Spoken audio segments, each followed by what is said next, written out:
et on va parler humour avec notre invité, humour noir même, j'ai envie de dire. Bienvenue Alexandra Pizzagalli sur ce Merci. plateau. Bonjour. Vous êtes toute jeune humoriste, Oui. plus jeune quand même, je C'est vous gentil. rassure. Vous jouez à Lille au Spotlight, Oui. une scène et surtout un spectacle que vous rôdez un peu partout en France, en Belgique. Ça s'appelle C'est dans la tête. Expliquez-nous un petit peu, Alexandra, d'où vous venez avant de parler du spectacle, d'où vous venez et qu'est-ce que vous avez fait précédemment? Bon, déjà j'ai grandi à Paris, donc je viens enfin Paris, région parisienne, et avant d'écrire ce spectacle, alors j'ai fait 2 ans de théâtre, mais il y a un petit moment. Ouais. Après, il y a eu plusieurs années voilà, de laisser aller, où il y a des choses voilà, qui se sont passées et qui ont infusé, c'est ce Vous que avez j'aime fait les dire. cours Florent? Ouais, 2 ans de cours Florent. Avant ça, j'avais fait des études de publicité. Et en fait, après, toutes ces années, des choses qui ont mûri, etc., au bout d'un moment, j'ai décidé d'écrire le spectacle. Et je me suis lancée dans l'écriture du spectacle. Alors, Que je joue aujourd'hui. c'est du stand-up, c'est ça? Non, c'est On un peut seul dire en ça? scène. Un seul Non, en ouais, scène. c'est un seul en scène. C'est-à-dire que bon, je suis seule en scène, je m'adresse au public. Parfois, il y a des moments de sketch, enfin des moments ouais, vraiment de sketch, et quand le personnage se souvient ou qu'elle se projette. Et voilà, donc c'est vraiment un spectacle où il y a un peu de tout, mais c'est toujours un seul et même personnage, et c'est pas moi qui va Et, parler au public, et alors, micro en main. ce personnage, est-ce qu'on peut dire qu'il est quoi? Il est déjanté, il est dépressif, Il est un peu désaxé, on s'en rend compte très très vite, parce que on se rend compte que le personnage, que cette fille que je joue a un rapport quand même assez particulier à elle et à ce qui l'entoure, au monde en général. Et en fait, au fur et à mesure du spectacle, il y a des indices qui amènent vers le dénouement. Et en fait, on se rend compte vraiment à la fin du spectacle pourquoi. Enfin voilà, il y a un dénouement, on comprend le pourquoi du comment, en fait. Alors, il faut le dire, c'est assez trash. Vous mâchez pas vos mots. On va en parler justement juste après ça. Mais avant, un petit extrait, La vache en salopette, ça vous parle, Alexandra? Oui, oui, oui, beaucoup.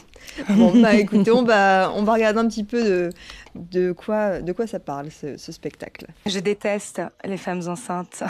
Et hors de question que j'en devienne une. Mais alors attention à ce qu'on dit, hein, parce que dans notre société, la femme enceinte, c'est la meilleure version de l'être vivant, hein, le mammifère sacré, patouche. On fustige la gazelle habillée un peu court, mais on s'émerveille devant la vache en salopette, c'est la règle. Moi, ça me dépasse. D'autant qu'entre les deux, jusqu'à preuve du contraire, s'il y en a bien une qui s'est fait tirer, c'est la grosse, hein, qu'on se le dise. Et cette façon sournoise qu'elles ont de quémander un siège dans les transports en commun, c'est agaçant. Hein?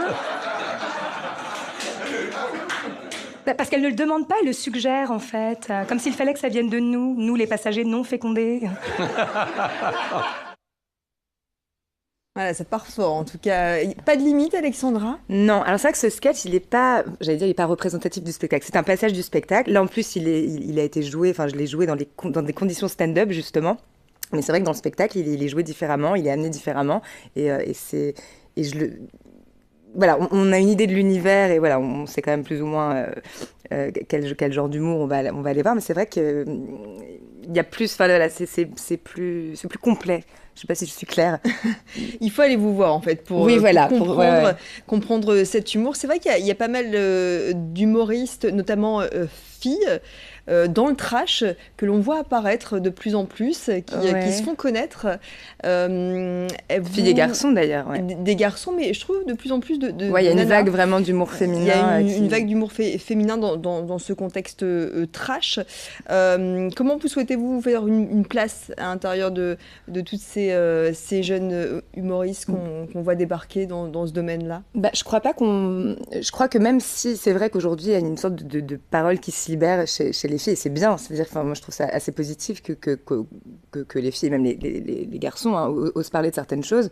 Mais j'ai pas l'impression de faire ce que fait quelqu'un d'autre, comme j'ai pas l'impression que quelqu'un d'autre fait ce que je fais. C'est-à-dire que je crois qu'on a toute notre place et qu'on a chacune un style et un humour bien différent. Et je crois pas même qu'il y ait de... Je crois qu'on a un style d'humour et que c'est pas... Parce que souvent on parle d'effets de mode de l'humour noir, mais je crois pas à ça. Je pense vraiment que chacun a un style d'humour, a un univers et voilà. Et ce qu'on fait sur scène, ça part de ce qu'on a dans le vide, si j'ose dire. Donc voilà, je crois qu'il y a de la place pour tout le monde et que chacun se fera sa petite place avec ce qu'il a à dire sur scène. Et... Vous tapez sur qui, à part les femmes enceintes dans le spectacle? Oh, je parle de Daesh, du Troisième Reich, de la pédophilie, du cancer, du fait d'être trompé, du viol. Voilà, plein de sujets légers. dont vous vous inspirez au quotidien par, je sais pas, l'actualité, les médias, qu'est-ce qui vous inspire? Ouais, je crois qu'il y a un peu de tout. Et c'est vrai que j'aborde, et je me suis rendu compte a posteriori, en fait, après avoir écrit le spectacle, que j'ai abordé des sujets qui, moi, m'ont bouleversée à un moment donné pour X ou Y raison. Des choses que j'ai lues, des choses que j'ai vues, que j'ai apprises, que j'ai vécues, qu'ont vécu mon entourage, proche ou lointain. Enfin voilà, c'est des choses en tout cas qui m'ont touchée à un moment donné. Et c'est drôle de se rendre compte a posteriori, après avoir écrit un spectacle, c'est pour ça que quand je parlais d'infusion de ces années où en fait je pensais rien faire entre guillemets, non, il y a des choses qu'on mûrit et puis après hop, écriture de spectacle et il y a tout qui sort, donc c'est bien, c'est cohérent. Sur scène, ça se passe comment avec le public? Vous l'impliquez directement? Vous le prenez à partie? Très peu. Oui, ça par contre, voilà, c'est très vu dans le stand-up. Moi, c'est vrai que c'est là où c'est un peu plus théâtral. Alors, je m'adresse au public. Parfois, je le prends à partie, mais c'est jamais, voilà, je reste pas sur une personne pendant 2 heures. C'est vraiment au début où je m'adresse un petit peu, et après quand même, c'est quand même, je reste dans le personnage et dans le spectacle. Et voilà, fidèle à ce que j'ai écrit. Et après, voilà, s'il se passe pardon, ça va? Oui, oui, bien sûr. Il est encore debout, donc ça va. S'il se passe des choses, voilà, dans la salle ou quoi, forcément, je vais rebondir dessus parce qu'il n'y a pas, voilà, il y a pas de quatrième mur qui est. Mais non, en général, j'emmerde pas le public, je le laisse tranquille. Et en ce moment, c'est ce qu'on appelle la période de rodage. Vous testez, entre guillemets, le spectacle Ouais, dans des petites salles, en l'occurrence à Lille, le Spotlight. Donc ça veut dire qu'on réajuste deux, trois petites choses en fonction des réactions, parfois trop trash, pas assez trash? Ouais, non, alors je reste vraiment fidèle à ce que j'ai écrit. Après, forcément, oui, il y a des choses que j'ai enlevées. Depuis que je le joue, j'ai restructuré, j'ai enlevé certains passages, j'ai élagué du texte, j'ai rajouté des petites choses que j'ai trouvées comme ça, sous le coup de l'improvisation. Donc, voilà, et forcément, ça évolue. Et c'est bien, c'est positif, c'est le fait de le jouer régulièrement et qui fait que nous, artistes, on progresse en fait et qu'on fait évoluer un spectacle. Mais bon, c'est du spectacle vivant, donc c'est jamais pareil, on ne vient jamais avec la même énergie, le public n'est jamais le même, donc voilà, il y a toujours des... Faut pas... Voilà, je le laisse vivre, puis quand j'ai envie de changer des trucs, de bouger des choses, je le fais, je le teste. Après, il y a des choses que je remets, voilà, que j'ai enlevées, que je remets, que voilà, c'est sa vie, c'est sympa. Très bien. Alexandra Pizzagalli, donc au Spotlight, et donc très certainement prochainement de retour dans la région des Hauts-de-France. Ouais, on n'a pas encore les dates, mais c'est en cours. C'est en On devrait préparation. revenir, ouais. Très bien.